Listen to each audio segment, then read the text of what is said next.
All right, happy Monday. It's David Taylor Klaus. It's Mindset Mondays with DTK, episode 9. So good morning, good afternoon, good evening, depending on where you are on the planet. And thank you for joining in.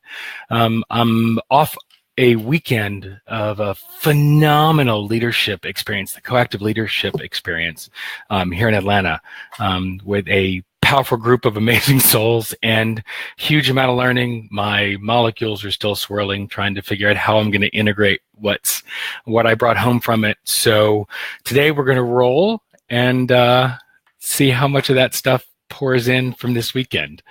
So again, this is Mindset Mondays with DTK, and I want to ask each of you that are already logged in to click share and share this with your tribe. Invite folks to come and join in.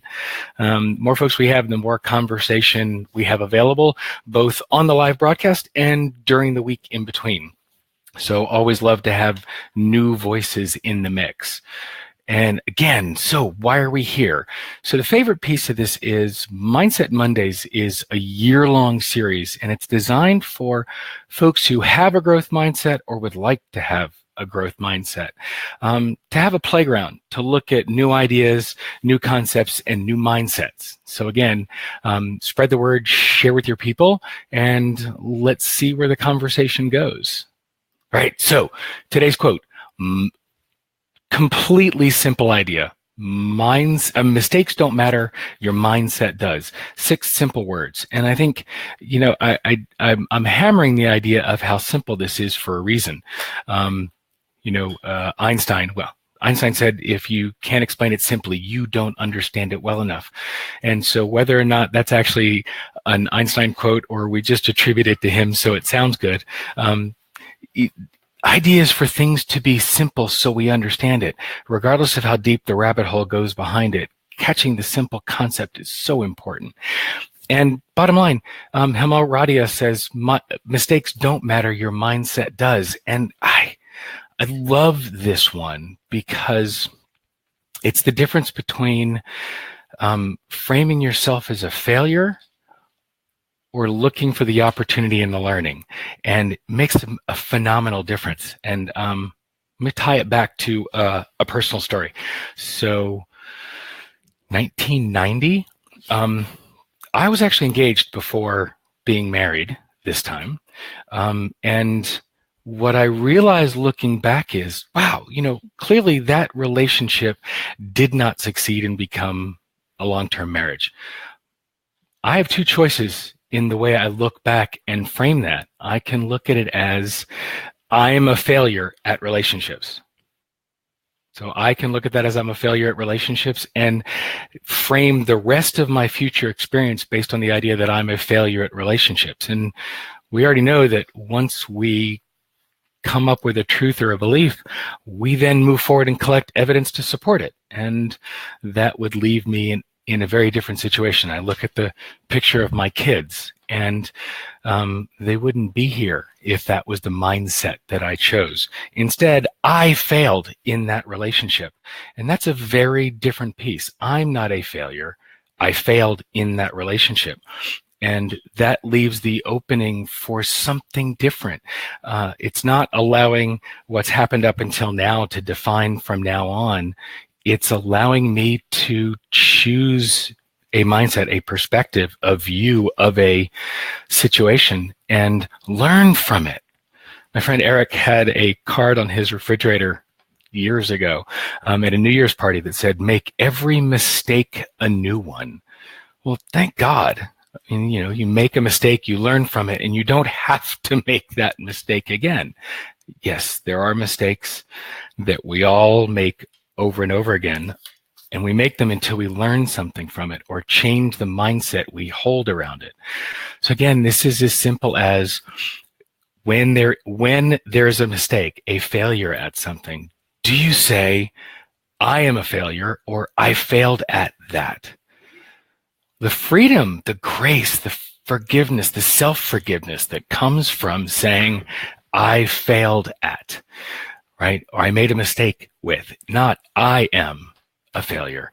There is a huge amount of grace there. So, a question for the folks that are on live: where are places in your world that you have mapped a mistake where you failed at something onto you, right? Where are you holding, instead of saying I failed at X, you say I'm a failure? It's really a weird place in our world right now. You look at funding in Silicon Valley and even here in the Silicon South, and a lot of the venture firms won't invest in a leadership team where they haven't experienced a failure, because there's so much learning that comes from failure. Nobody wants to invest in a company where the leadership team is going to experience their first failure. There's so much learning that comes from failure. And it's a maturing process. It's a growth area. So, sorry, Neil, I love that response. I asked, where are there places you failed where you can learn from it? Almost everywhere.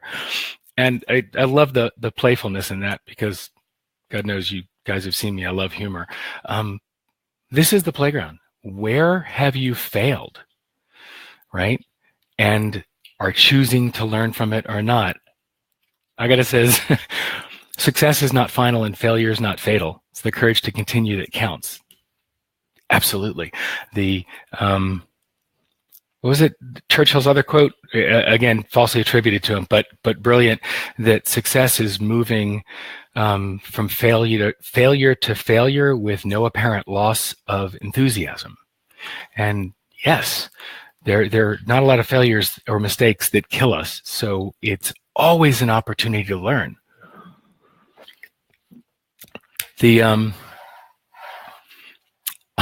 I wish I could find a picture of that card that Eric had, the make every mistake a new one. And, growing up ADD, thanks for the reminder, Tom. Growing up ADD or ADHD, it's very easy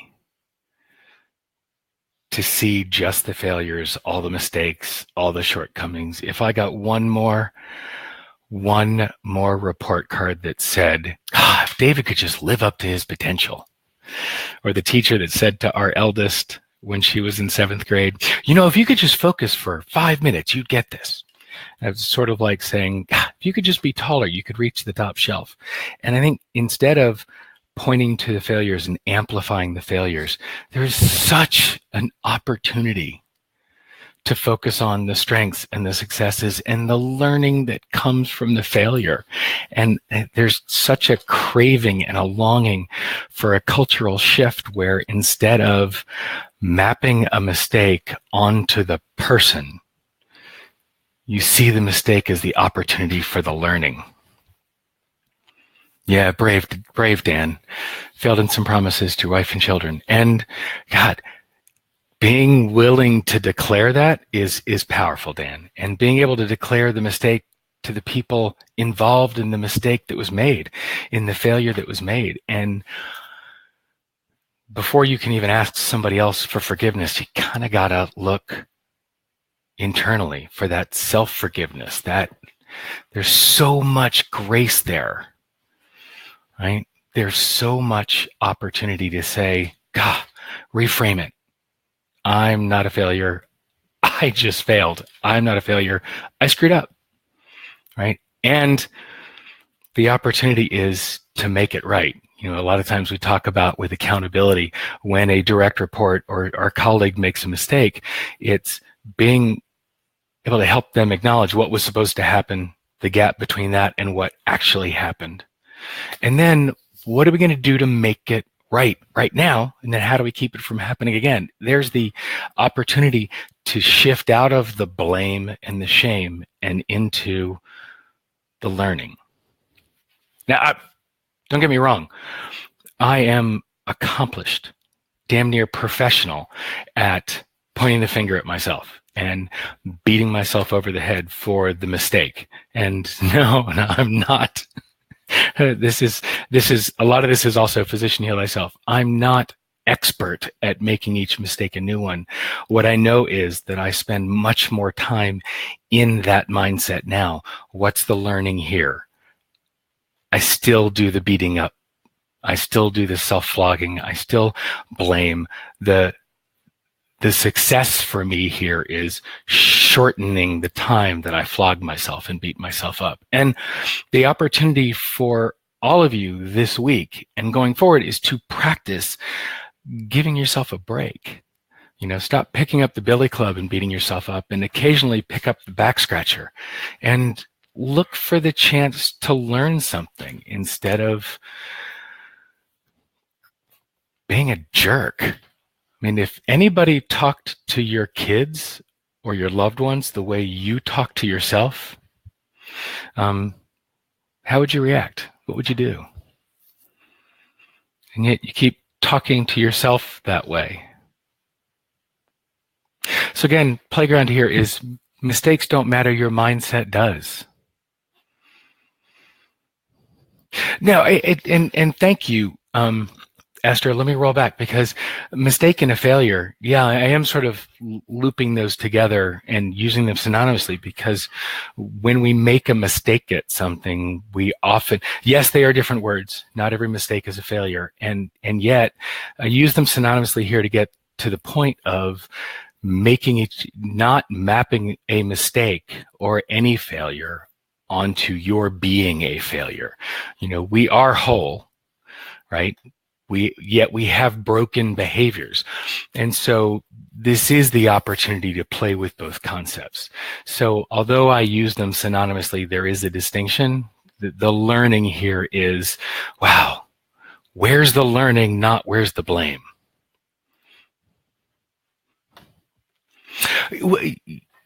Yes, Bill, mistakes matter when they contribute to poor results or other consequences. They matter more when we don't learn from them, right? Getting those poor results and getting those consequences, if we don't learn from the mistakes that led to those, there's the real failure. There's the real mistake, is turning away from the learning. And thanks, Tom. Nice close is giving yourself a break, seeking opportunity to learn. And wow, part of me goes to I wish I could go back and do these 27 things differently again and learn from them. Evidently, there are a couple mistakes you have to make more than once to really learn from. So between now and next week, what will you do differently? How will you take this idea that mistakes don't matter, but your mindset does? How will you make things different?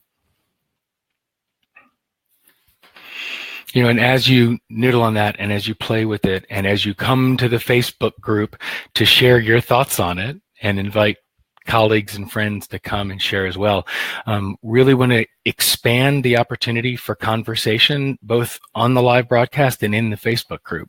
So really would appreciate you guys inviting folk to join in. And also, I'm pretty transparent about some of the mistakes that I made and some of the failures that I took a long time to learn from. And it's a book I wrote a couple years ago that's free for download from my website, and would really love having more folk download it and share the feedback from what they get from the book. It's centers around what I did to shift my world and build this new coaching practice and world that I'm in 9 years ago. And I think it's a great story because, spoiler alert, it turned out well. I get to do this. So until next week, would really enjoy having you and more folk join the conversation in the Facebook group, and to download and read the book and share your thoughts. So until then, what mindset will you choose?